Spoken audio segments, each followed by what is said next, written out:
Bismillahirrahmanirrahim. Assalamualaikum warahmatullahi wabarakatuh. Talabul ilmi ta'ala Nabi Muhammad sallallahu alaihi wasallam ila alihi washabihi wa ahmadil kiram wa ila jumlah katul qarabin wa jamin tabiin wa tabiin wa jalla ilah wa ta'ala ilahina makanu wa ila jumlah hadisin mufassirin khususan Syekh Muhammad wa Syekh Abdul Qadir Jilani wa Syekh Fakhruddin Ar-Razi wa Syekh Imam Al-Qurtubi wa Syekh Ibnu Katsir wa Syekh Jalaluddin Al-Mahalli wa Syekh Jalaluddin Asyuti wa Syekh Sulaiman Al-Jamal wa Syekh Imam Asy-Syafi'i wa Syekh Syaukani wa Syekh Mahmud Al-Alusi wa Syekh Nawawi Al-Bantani wa Syekh Ahmad bin Mustafa Al-Marahi wa Syekh Tahir bin Ashir wa Syekh Buya Hamka wa Syekh Tabari Asy'ari wa Syekh Tantawi wa Syekh Wahab Az-Zuhairi wa Syekh Muhammad Al-Syuhuri wa Syekh Qurasyir wa khususan ila Kiai Bisri Mustafa Rambang wa ila jamaah syekhina wa masyayikhina syawli lahumul Fatihah.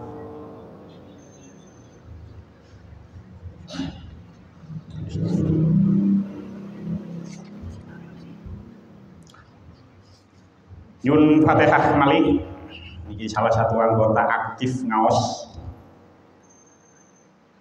niki wau berangkat haji nggih. Cak Mat niku aktif ngaos akad juarang napa juarang absen.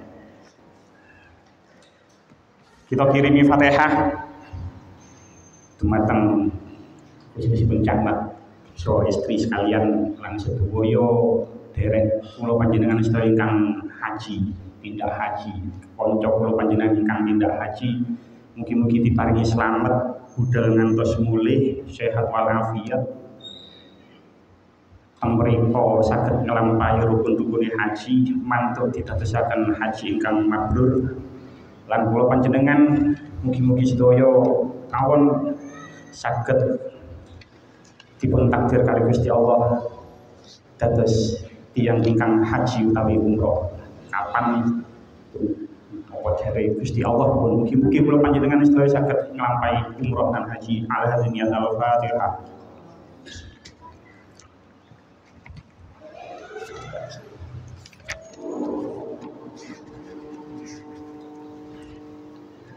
Iki speaker di dopor nggih.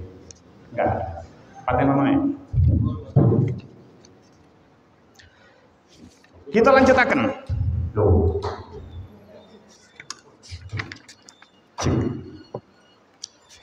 Bismillahirrahmanirrahim. Kita lanjutaken surah Al-Baqarah ayat 278. Qala Allah Ta'ala fil Qur'anil Karim. A'udzu billahi minasyaitonir rajim.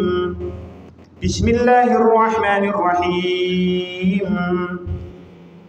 Ya ayyuhalladzina amanu kutiba alaikumul qisasu fil qatla al-hurru bil hurri wal 'abdu bil 'abdi wal unsa bil unsa faman 'ufiya lahu min akhihi syai'un fattiba'un bil ma'rufi wa ada'un ilaihi bi ihsan. Dzalika takhfifun mir rabbikum wa rahmah. Faman i'tada ba'da dzalika falahu 'adzabun alim. Walakum fil qisasi hayatun ya ulil albabi la'allakum tattaqun.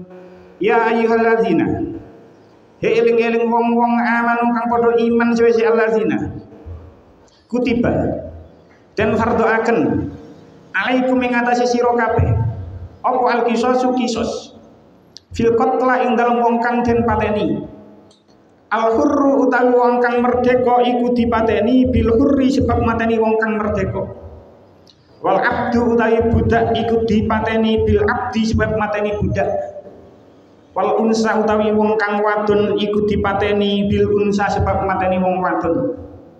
Faman mongko sing sapani mufiyaten apura lahu kedue man min akhihi saking sedulure wong kang dipateni min akhihi saking sedulure wong kang den pateni apa sayun suwiji-wiji fattibaun mongko iku anut bil ma'rufi kelawan becik wa adaun lan nekaaken ilaihi marang man bi ihsanin kelawan bagus.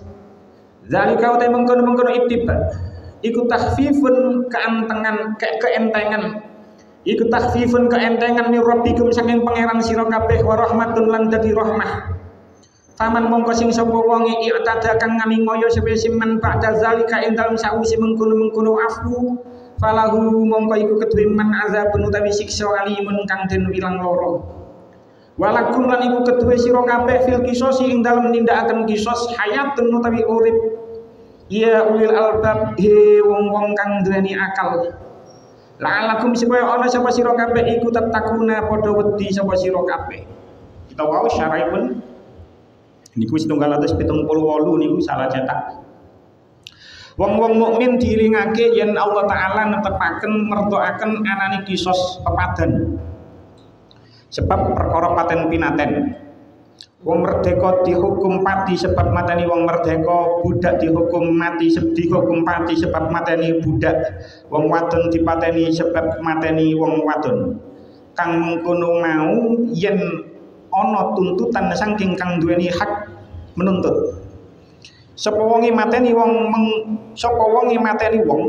mongko nuli wong kang mateni di ngapura dening wong kang duweni hak nuntut. Wong kang mateni wajib bayar diat denda marang kang paring pengapuran mau.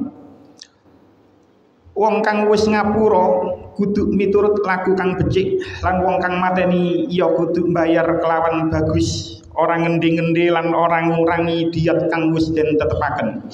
Kang kaya mengkono iku keentengan saking Allah taala lan uga rahmat saking Allah taala. Dene Allah taala ora mesti akan kudu kisos utawa mesti kudu bayar denda. Sapa wong ingani ngoyo mau wis ngapura sehingga wong kang wis mateni uga wis bayar denda marang kang hak nuntut. Dumadaan wong kang nampa denda mau isih mbales mateni wong kang bayar denda mau. Dheweke ditetepaken oleh pesiksan. Tegese ana ing dunya diwales dipateni, ana ing akhirat bakal diwales neraka. Tindakan hukum kisos iku nambahi urip ateges ngurangi paten binaten jalaran wong kang duwe sejo mateni wong iku yen dheweke ngerti sapa mateni wong bakal diwales pateni dheweke nuli ora sida mateni. Mulane Allah taala netepaken hukum kisos supaya kita padha wedi mateni wong. Faidah. Jadi hukum Islam kisos iki adoh bedane yang dibanding karo hukum liyane. Jalaran wong kang nekat wani mateni iku longko banget. Nanging yen wong kang nekat wani dibui iku pirang-pirang. Wallahu a'lam. Ya ayyuhalladzina aman. Wahai orang-orang yang beriman. Kutiba diwajibkan alaikum atas kamu semua kisos al-kisosu kisos.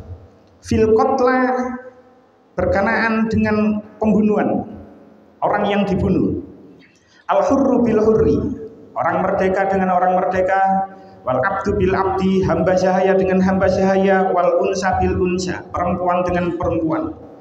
Faman ufiya lahu min akhihi syai'un, tapi barang siapa memperoleh maaf dari saudaranya, fattiba'un bil ma'ruf, hendaklah dia mengikutinya dengan baik.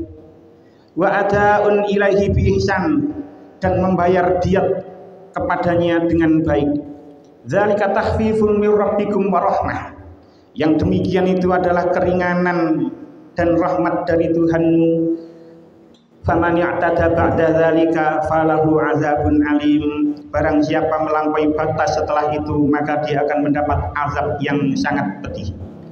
Walakum fil qisasi hayatu ya ulil albab, dan di dalam kisos itu ada jaminan kelangsungan hidup bagimu wahai orang-orang yang berakal, la'allakum tattaqun, supaya kamu bertakwa. Sajane ngawas niki setunggal ayat mawon, tapi karena dua ayat niki malah ada keterkaitan di bawah dua ayat. Ini nanti insya Allah tidak akan selesai dalam satu kali pertemuan. Sadere kula terangaken tentang isi kandungan ayat niki. Terlebih dahulu kula terangaken tentang asbabun nuzul ayat niki. Tenggone kitab Lughabun Nuqul fi Asbabin Nuzul, ingkang dipun karang karo Syekh Jalaluddin As-Suyuti. Tenggone mriki dikatakan akhraja Ibnu Abi Hatim an Sa'id bin Jubair. Ibnu Abi Hatim meriwayatkan dari Sa'id bin Jubair, dia berkata, inna hayyaini minal arabi iktatalu fil jahiliyati qabla al-islami biqaulin. Sesungguhnya Dulu itu ada dua kabilah Arab ketika zaman jahiliyah, ikut tatalu fil jahiliyah, mereka saling membunuh di dalam pada saat masa jahiliyah. Iktatalu, mereka saling membunuh, saling berperang pada saat zaman jahiliyah. Qoblal Islami, sebelum Islam datang. Biqaulin, sebab perkara yang sedikit, perkara yang sepele. Dia dari dulu itu memang orang-orang Arab itu suka perang. Sampai saat ini kan juga akeh sing perang. Perkara ini sepele.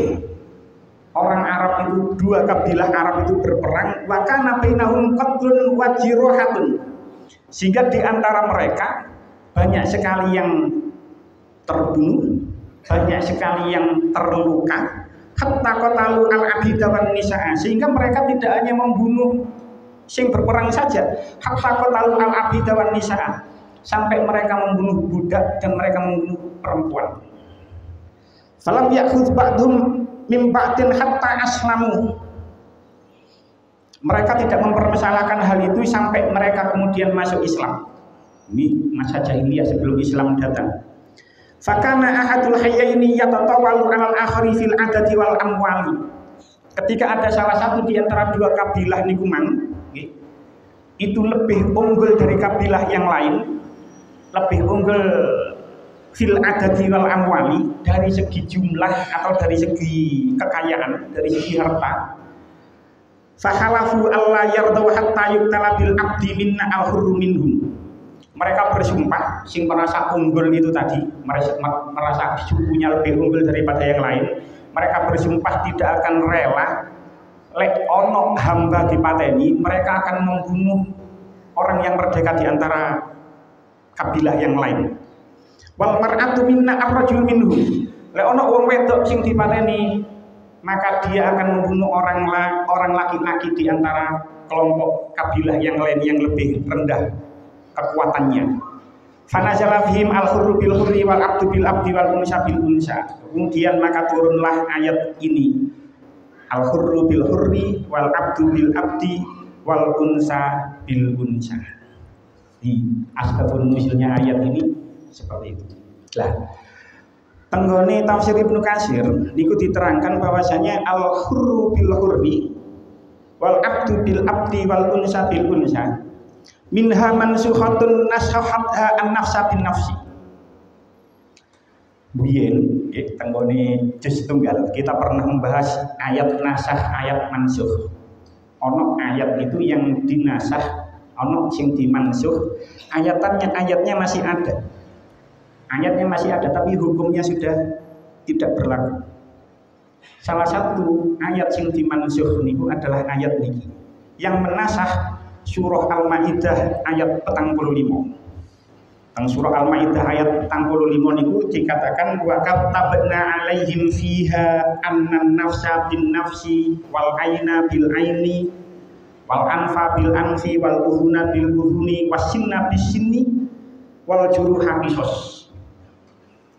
Jadi tembriki dikatakan, tafsir Ibnu Katsir dikatakan wa qala Ali bin Abi Thalib an Ibnu Abbas fi qoulihi annahum kanu la yaqtuluna ar-rajula bil mar'ati. Ayat niki seolah-olah niku tidak menghukum mati lelaki karena membunuh wanita.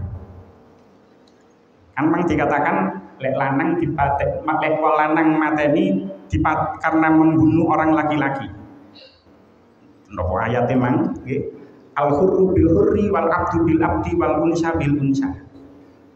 Lek ana wong wedok dipateni karo wong lanang, dengan adanya ayat niki seolah-olah kan orang lanang tidak bisa dikisos karena dia membunuh orang perempuan. Seolah-olah seperti itu. Makanya dinasah dengan surah Al-Maidah ayat 45. Makanya niku walakin yaqtuluna ar-rajula bir-rajuli wal mar'ata bil mar'ati. Dadi kaya-kaya lek wong lanang mateni wong lanang iku sing dipateni. Wong wedok mateni wong wedok, ya wong wedok iku sing dipateni. Lek wong lanang mateni wong wedok, wong lanang gak dipateni. Akhirnya dimansuh dengan surah Al-Maidah ayat 45 sehingga napa faja'ala al-ahrara fil qisasi sawa'un fima bainahum minal amdi Maka sebagai orang yang merdeka terhadap kisos itu berlaku sama ketika dia melakukan pembunuhan secara sengaja. Rijaluhum wa nisa'uhum fin nafsi, tidak membedakan jenis kelamin, bah lanang bah wedok lek mateni tetep dipateni kisos. Gak peduli dia membunuh jenis kelamin yang lain, selama orang merdeka itu membunuh orang lain maka dia dihukum kisos. Pun kita lanjutkan. Kisos secara bahasa, tenggone tafsir Al-Qurtubi dikatakan wal qisasu ma'khudun min qasil asar. Kisos secara bahasa niku diambil dari lafaz qasil asar, min qasil asar. Wa huwa ittiba'u. Secara bahasa kisos itu diambil dari qasil asar, yang berarti ittiba'u, mengikuti jejaknya. Di kisos secara bahasa itu diambil dari qasul asar, sing bermakna ittiba'u, mengikuti jejaknya. Tanggone tafsir Al-Qurtubi dikatakan faka annal qatila salaka tariqan minal qatli faqussa asaruhu fiha wa masya'ala sabili fi dzalik. Seolah-olah orang yang membunuh itu mencari jalannya sendiri, jalannya pembunuhan, sehingga dia akan mengikuti jejaknya yang membunuh itu tadi. Karena dia membunuh orang lain, akhirnya dia mengikuti jejaknya, akhirnya dia dihukum mati, dibunuh juga. Lah, tenggone tafsir Al-Qurtubi dikatakan kana fi bani Israil al-qisas wa lam takun fihi ad-diyat. Kisos ini sudah ada sejak zaman Bani Israel. Sejak zaman Bani Israel itu sudah ada kisos, tapi tidak ada diat. Kisos itu memang ono wong mateni dibales mateni, tapi tidak ada diat. Kalau nggak ada tafsir jenis tafsir Al-Marohi ada keterangan yang lebih luas lagi. Tentang tafsir Al-Marohi dikatakan karena al-qisasu alal qatli amran mahtuman indal Yahudi. Kisos itu sudah ada, bahkan diwajibkan, diharuskan, tidak dapat ditawar lagi indal Yahudi, ketika zaman Yahudi. Kenapa? Kama fil fasilitasi asyara min sifril khuruj. Ini tafsir Al-Marohi dikatakan seperti itu, sebagaimana dikatakan nanggone yo gak duwe kitabe tapi nggih kula maca anane di pasal 19 kitab keluaran mereka. Jadi mungkin nang kitab Yahudi ono kitab keluaran pasal 19 itu menyatakan kewajiban kisos, tapi tidak ada diat. Tapi wakanat ad-diyatu amron maqdiyan indan nasara. Tetapi di kalangan Nasrani mboten enten kisos, tapi namun ono diat. Itu amron maqdiyan, ketetapan yang berlaku di kalangan Nasrani. Jadi lek nang Yahudi ku sing wajib itu kisos, lek nang Nasrani sing wajib itu diat. Lah, Islam datang sebagai agama yang terakhir dibawa oleh Nabi Muhammad itu menggabungkan dua hal niki. Apa? Kisos, lek keluarga gelem ngapura maka membayar diat. Jadi penggabungan dua hal. Lek Yahudi kisos tok gak ono diat, lek Nasrani diat tok gak ono kisos, maka Islam itu menggabungkan dua hal niku mang. Kisos dhisik, lek gelem ngapura baru diat. Lah, bentuk kisos ini yaitu menghukum si pembunuh dengan cara membunuhnya. Jadi ono sing wong sing mateni yo dibales mateni. Lah mungkin menurut dunia barat pembunuhan seperti ini, kisos seperti ini itu dinilai kejam. Kok ono wong mateni terus dibalas dengan pembunuhan, dibalas dengan hukuman mati, dibalas dengan hukuman mati. Itu dikatakan oleh dunia barat itu adalah pelanggaran HAM. Itu adalah pelanggaran HAM. Bahkan mereka mengatakan, hak hidup adalah hak dasar manusia. Hak hidup adalah hak dasar manusia. Jadi menurut dunia barat, hukuman mati itu termasuk pelanggaran HAM. Dari total jumlah negara yang diakui oleh PBB, ini kalau buka data, jumlah negara yang diakui oleh PBB itu jumlahnya ada 195. Ini perlu saya sampaikan sebagai bagian dari apa yang akan kita bahas. Dari 195 negara nih teman, 144 negara telah menghapus hukuman mati. Jadi hukuman mati nanggone dunia nih, sing jumlah negara ono 195, itu sudah dihapuskan di 144 negara. Bayangkan hanya ada tersisa 51 negara yang masih melakukan praktek hukuman mati. Itu artinya apa? 73% lebih negara di dunia ini sudah menghapus praktek hukuman mati. Sementara yang masih menggunakan hukuman mati hanya ada 51 negara. Itu pun di antara 51 negara itu hanya sekitar 16 negara yang masih aktif melakukan eksekusi hukuman mati. Indonesia itu termasuk negara yang masih melakukan praktek hukuman mati, eksekusi hukuman mati yang masih tergabung dari 51 negara lingkungan.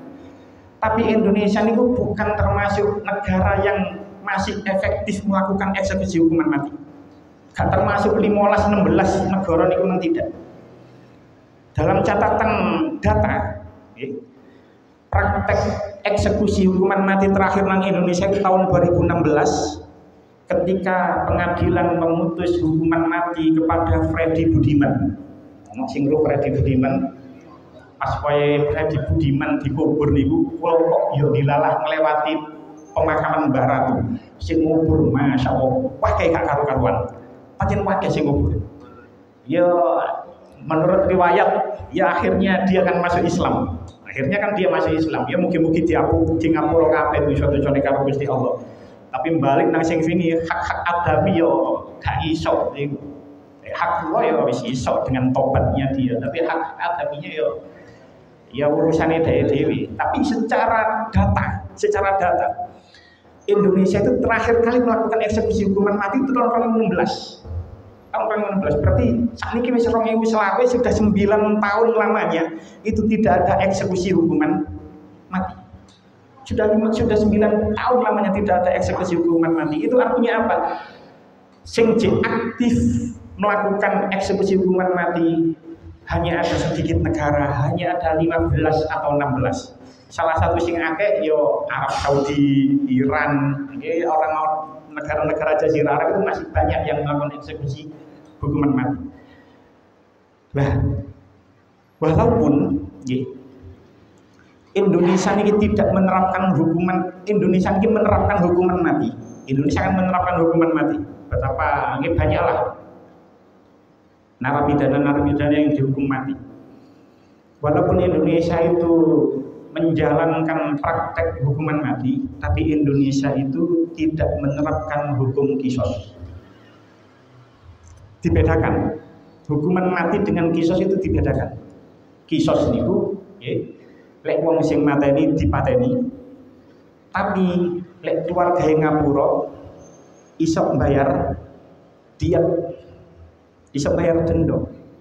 Sementara di Indonesia kalau hakim sudah memvonis mati terus berkekuatan hukum tetap, masih keluargae wis nyepuro, praktek eksekusi tetap harus dijalankan. Jadi Indonesia, walaupun Indonesia itu menerapkan hukuman mati, tapi Indonesia itu tidak menerapkan hukum kisos. Begitu juga dengan syariat Islam. Indonesia tidak menerapkan syariat Islam.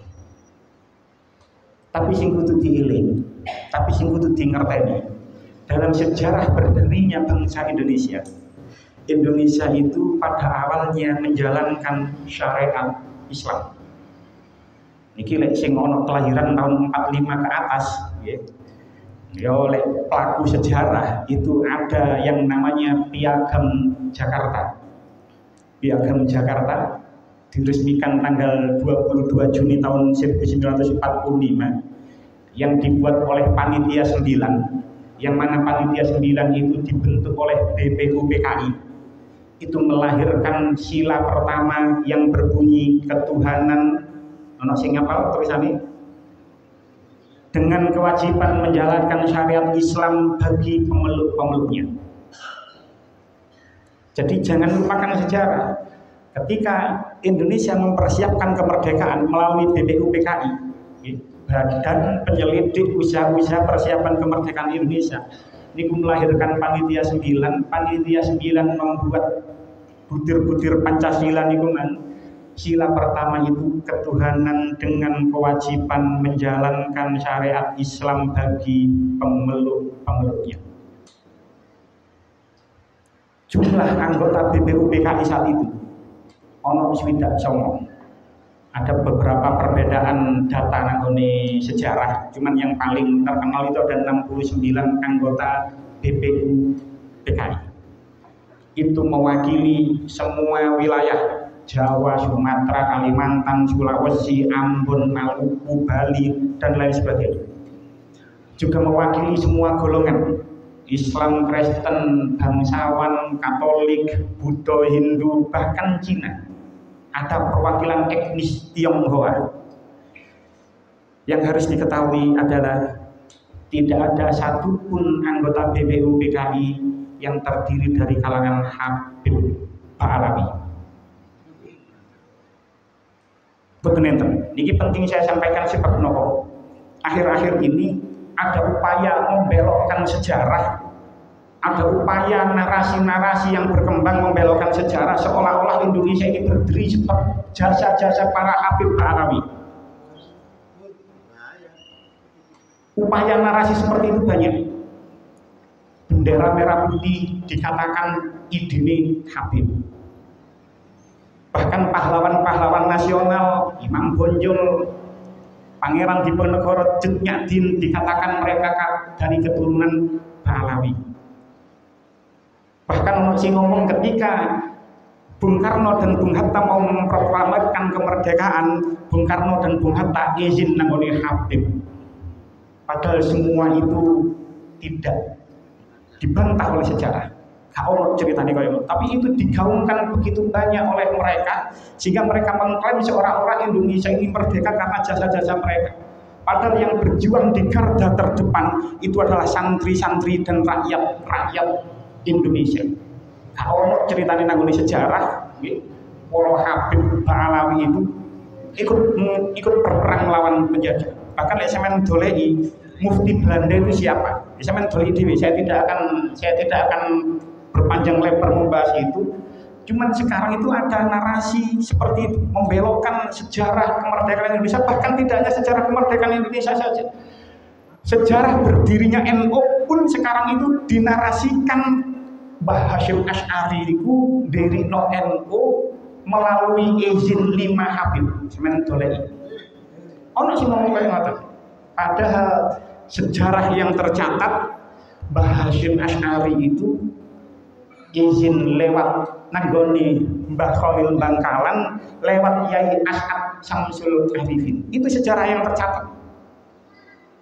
Jadi dengan sering mengikuti berita-berita seperti itu kan Mbah Yai As'ad Syamsul Arifin itu dikengken Mbah Hasyim Asy'ari sowan nang Madura nggawa tongkat ambek nggawa tasbih. Tapi itu sekarang dibelokkan sejarah itu. Mbah Hasyim izin nanggoni 5 Habib. Ini perlu saya sampaikan sebab ini cuma Indonesia saya ini NU saja digiring koyok-koyok NU ini didirikan atas izin Habib. Kayak sekedar klaim Pak. Kalau sekedar klaim saja semua orang bisa mengklaim. Kalau sekedar klaim saja, kalau tidak ada bukti sejarah, kalau tidak ada data otentik, semua orang bisa mengklaim. Yang menyobek bendera berwarna biru nang hotel Yamote itu mbahku misalnya. terus sampean tak terima itu duduk mbahku. Nah, sekedar mengklaim saja semua orang bisa. Semua orang bisa. Lah, bahkan sampean boleh nang YouTube. Ono Habib yang mengatakan Indonesia itu adalah milik Aulia Tarim. Sampean boleh nang YouTube kok ketemu Habib sing ngomong kayak ngono. Nah, ketemu pirang perkara Indonesia oleh Tarim itu. Wong Yaman dhewe sampai saiki cek perang saudara.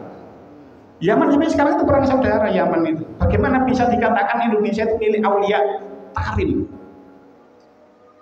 Makanya ini karena urusan sejarah ya. Ini perlu saya sampaikan. Dia sebab konten hubungannya karo kisos ini gimana? Ini sih mungkin enten lanjutan ini. Jadi jangan lupa sejarah berdirinya Indonesia dulu menjalankan syariat Islam. Balik nangone ayat 22 Juni BPUPKI yang mana di dalam BPUPKI itu banyak sekali anggota mewakili semua wilayah Indonesia, semua golongan nanggone kuno Mbah Yai Wahid Hashim. Dadi panitia 9 Mbah Yai Wahid Hashim yo katut. Mbah Yai Wahid Hashim niku nggih anake Mbah Hashim, bapake Gus Dur. Terus setelah jadi panitia 9 terus dibentuklah PPKI, Panitia Persiapan Kemerdekaan Indonesia. Jumlah anggota awalnya itu 21. Marmut ditambah akhirnya jadi 27 yang mana nanggoning jero PPKI Wiyono Mbah Yai Wahid Hashim. Akhirnya PPKI Panitia Persiapan Kemerdekaan Indonesia niku mengganti Piagam Jakarta niku mang sing asline ketuhanan dengan kewajiban menjalankan syariat Islam bagi pemeluk-pemeluknya, akhirnya diganti menjadi ketuhanan yang Maha Esa. Itu dirubah, diganti ketika tanggal 18 Agustus 1945. Kenapa kok diganti? Sebab para pendiri bangsa, para bapak-bapak bangsa itu mendengar kalau orang-orang timur, rakyat Indonesia bagian timur yang mayoritas beragama Kristen akan melepaskan diri dari Indonesia karena Indonesia menggunakan syariat Islam. Karena ada kerung koyok ngono, akhirnya pendiri bangsa lewat istikharah politiknya dia mencoret 7 kata lingkungan, akhirnya diganti dengan ketuhanan yang Maha Esa. Ngaji tafsir ono bahas kebangsaan kok ngene lan yo gak ono. Gak ono sampean golek ngaji wae. Mingin malah ngaji kok bahas jangan buang sampah sembarangan. Kan keren ngajine niki. Ngaji bahas jangan buang sampah sembarangan. Ngaji kan biasa poso wajib, zakat wajib, nih ngaji jangan buang sampah sembarangan nih. Keren ngaji sing wingi. Saiki ngaji bahas PPKI. Kenapa? Ada hubungannya. Kisos awal mulanya itu syariat Islam, awal mulanya itu ditetapkan sebagai dasar negara lewat Piagam Jakarta. Terus kemudian ketika tanggal 18 Agustus dirubah menjadi ketuhanan yang Maha Esa. Niku gak ngawur. Salah satu nanggone di PPKI itu tidak hanya orang Indo saja, ya wong Islam ya akeh, wong Muhammadiyah ya enten, wong Syarikat Islam, wong Masyumi ya enak. Mereka semua itu tidak ngawur. Salah satu yang menjadi dasar pertimbangan itu adalah kaidah fikih. Kaidahnya sangat terkenal, ma la yudraku kulluhu la yudraku kulluhu. Sesuatu yang tidak bisa dikerjakan semuanya, jangan ditinggalkan semuanya. Ya kepinginnya kan dilakoni kabeh, tapi lek gak iso dilakoni kabeh ojo dicurno kabeh. Di samping itu, argumentasi bapak-bapak bangsa kita dulu, terutama ulama-ulama saat itu, kita itu lebih bisa berdakwah di negara yang merdeka daripada berdakwah ketika negara perang. Ya, dengan bayangkan bagaimana kita kalau berperang ngaji koyo ngene gak ngerti iso. Tapi ketika dalam negara damai kita bisa berdakwah dengan tenang, ngaji ya tenang, karek teko noe. Inilah salah satu kunci Islam itu bisa damai di Indonesia. Dibanding karo negara-negara Islam di Jazirah Arab, Islam di Indonesia itu lebih damai. Sebab nopo? Niki ngendikane Yai Said piyambak. Beberapa tahun yang lalu ada perwakilan Taliban niku berkunjung nang PBNU. Wis biyen tapi jenengan goleki tahun pinten Taliban Afghanistan itu berkunjung nang PBNU. Itu ya saya menceritakan bagaimana Indonesia itu merdeka. Sing penting merdeka dhisik. Sing penting damai dhisik. Rukun dhisik, engko urusan rebutan kepemimpinan wis meneh ae. Itu yang terjadi di Indonesia. Indonesia men rukun gak ono sing wani ngeroweng ambek Soekarno Hatta. Wis Soekarno Hatta, wis ya Soekarno Hatta. Wis damai. Wis meneh-meneh wis pokoke opo jare meneh-meneh. Sing penting Soekarno Hatta iki bersatu membangun Indonesia damai, agama Islam, agama Allah bisa berdakwah. Yang terjadi di Jazirah Arab saniki jiket merdeka rebutan jadi pemimpin. Rebutan jadi pemimpin. Jangan tinggal di Jazirah Arab, di Yaman, di Suriah. Niku kan podo rebutan jadi pemimpin semua, pemimpin negara semua. Sehingga akhirnya dia rebutan menjadi pemimpin, akhirnya dakwah nang negara tidak bisa berjalan. Sementara di Indonesia dulu 1945 ketika Indonesia merdeka, tidak ada yang menjadi rebutan pemimpin karena semua sepakat dipimpin oleh Soekarno Hatta. Nah, jadi kisos niki, balik nang kisos. Ini adalah prinsip keadilan dan persamaan. Kisos niki menjadi pencegah orang melakukan pembunuhan. Jadi hukuman kisos niki adalah hukuman yang paling efektif. Yang mana hukuman kisos ini bersumber dari Allah. Beda dengan penjara. Penjara tidak membuat penjahat menjadi jerah. Kalau mboten semerap sing ngaji kuatah, tapi nggih mungkin ono sing tahu ngalami, ada mungkin ono sing tahu ngalami, tapi yo lek gak ono sing ngalami ojo sampai ono terjadi juga. Jenengan bayangkan, seseorang yang Anda cintai, bu iku bojo sampean, bu iku anak sampean, bu iku wong tua sampean, dibunuh oleh seseorang. Dibunuh oleh seseorang. Terus sampean ketemu karo pembunuhnya. Kira-kira apa yang akan sampean lakukan? Kok oleh mateni kan sampean bales mateni kan? Sampean bales mateni kan? Seandainya itu boleh, ada seseorang yang kita cintai kok dibunuh oleh orang lain, kita sebagai orang yang sangat cinta kepada orang yang kita cintai ini memang kehilangan orang ini memang kita itu pasti menuntut balas, bahkan lek perlu gak apa-apa aku mlebu penjara sing penting aku mateni wong iku. Sebab wong itu menghilangkan nyawa orang yang saya cintai, mbok iku anak, mbok iku wong tua, mbok iku bojo. Sebagai kita, sebagai orang yang kehilangan orang yang kita cintai itu pasti ingin menuntut balas. Di mana letak keadilan ketika seseorang yang membunuh orang lain terus habis itu dipenjara hanya 15 tahun, 20 tahun, terus habis itu bebas.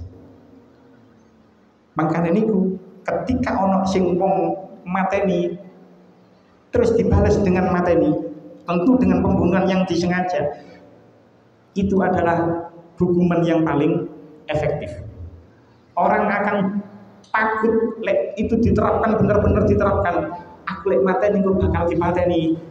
Kalau dia direncanakan pasti akan menggagal murungno rencananya, membatalkan rencananya. Jadi hukuman kisos itu adalah hukuman yang paling efektif untuk mencegah manusia melakukan pembunuhan. Nah, dunia barat itu aneh. Kalau man sampun ngomong 70% lebih, 73% lebih negara barat itu sudah menghapuskan hukuman mati. ketika ada warga negara asing di Indonesia yang terlibat menjadi bandar narkoba dalam skala besar, terus akhirnya mereka dihukum mati oleh pengadilan Indonesia, itu mereka berteriak bahwasanya Indonesia adalah melakukan pelanggaran HAM karena mereka menghukum orang dengan hukuman mati. Akhirnya mereka meminta warga negara asing yang dihukum mati oleh pemerintah Indonesia itu minta dideportasi. Betapa banyak warga negara asing akhirnya dideportasi atas lobby-lobby politik. Sampai bisa lihat di Google berapa banyak orang-orang negara asing, warga asing akhirnya dideportasi, tidak jadi dihukum mati di Indonesia. Mereka berteriak-teriak hukuman mati itu pelanggaran HAM. Tapi ketika ada bom Bali 1 yang menewaskan ratusan orang nanggoni Bali, terus akhirnya Imam Samudra, terus Amrozi dan kawan-kawannya akhirnya dihukum mati, terus mereka akhirnya dieksekusi mati, dunia barat ikut tertawa bahagia. Kan aneh, di satu sisi mereka niku gak terima hukuman mati, lek ono warga negara dihukum mati, teriak-teriak pelanggaran HAM, jalur dideportasi, barang Amrozi karo Imam Samudra dihukum mati terus dieksekusi, dunia barat tertawa dan bahagia dengan kematian mereka. Jadi dalam hati kecilnya, ya dalam lubuk hati yang paling dalam mereka, sebenarnya mereka terima dengan hukuman mati. Bukti ini ketika Amrozi karo Imam Samudra dihukum mati, mereka ikut bahagia. Jadi hukuman kisos dan syariat Islam itu sangat efektif. Maka di pulau kali panjenengan jangan antipati dengan syariat Islam. Ojo punya pikiran kisos syariat Islam itu kejam, tidak. Dene saiki tidak berlaku seperti itu, ya memang pendiri bangsa dulu sudah melakukan istihad politik. Tapi bagaimanapun juga hukuman penjara itu tidak membuat penjahat jerah. Kok ono uang copet terus dihukum marno penjara. Mlebu penjara itu gak ndadekno kapok, gak ndadekno jerah. Metu ke penjara malah iso nyolong sepeda. Malah tambah dadi. Kecekel mlebu penjara maneh, metu ke penjara iso nyolong motor, iso nyolong mobil. Malah dadi. Coba kalau syariat Islam itu diterapkan, wong nyolong marmut dihukum potong tangan, orang korupsi dihukum potong tangan, orang akan berpikir dua kali untuk melakukan tindakan pencurian, tindakan korupsi. Karena penjara itu tidak membuat efektif, akhirnya orang yang di penjara pun akhirnya metu ke penjara tambah dadi. Nah, bagaimana kisos ini diterapkan? Insya Allah diterangkan minggu depan. Pun cekap sematan mungkin tidak dikira manfaat. Bismillahirrahmanirrahim. Alhamdulillahirobbilalamin. Allahumma ja'alna wa auladana wa dzurriyyatan min ahli ilmi wal khair wa la taj'alna wa iyyahum min ahli syarril dhair. Allahumma ja'alna wa iyyahum min ibadika sholihin. Rabbana atina fid dunya hasanah wa fil akhirati hasanah wa qina adzabannar. Wa sallallahu alaihi wa sallam. Alhamdulillahirobbilalamin. Wassalamualaikum warahmatullahi wabarakatuh.